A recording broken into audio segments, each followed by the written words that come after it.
Today's devotional reading is Romans 12, verses 9 to 12. Love must be sincere. Hate what is evil. Cling to what is good. Be devoted to one another in love. Honor one another above yourselves. Never be lacking in zeal, but keep your spiritual fervor, serving the Lord. Be joyful in hope, patient in affliction, faithful in prayer. This beautiful passage is titled Love in Action in the NIV, and it's quite reminiscent of a couple of other Pauline texts like 1 Corinthians 13 and Galatians 5, and it obviously comes after the very important Romans 12, 1 to 2, in which Paul urges the Roman brothers and sisters to be a living sacrifice and to be transformed by the renewing of their mind. And in that passage and today's passage, Paul seems particularly concerned with love, the love that is first and principally demonstrated by God, and he calls us to make that love the center and the essence of our relationship with Jesus.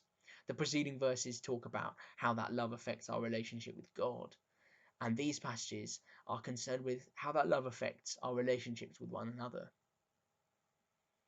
John Stott uses these adjectives to describe that relationship-changing love that Paul spells out: sincere, discerning, affectionate, honouring, enthusiastic, patient, generous, and hospitable. I'd also want to add self-sacrificial and faithful, consistent, and joyful.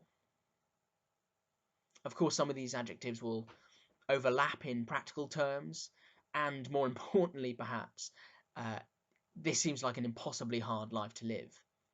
But nonetheless, it is our goal. Can I encourage you today, therefore, to take a hold of just one or two of these adjectives and to wrestle with them in prayer? Maybe give to God a place in your life where you find one of these postures of the heart particularly difficult, or to come in thankfulness for some progress that you've made.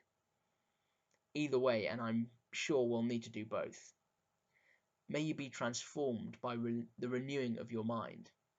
And as Paul says beautifully in Colossians 3, above all things, put on love,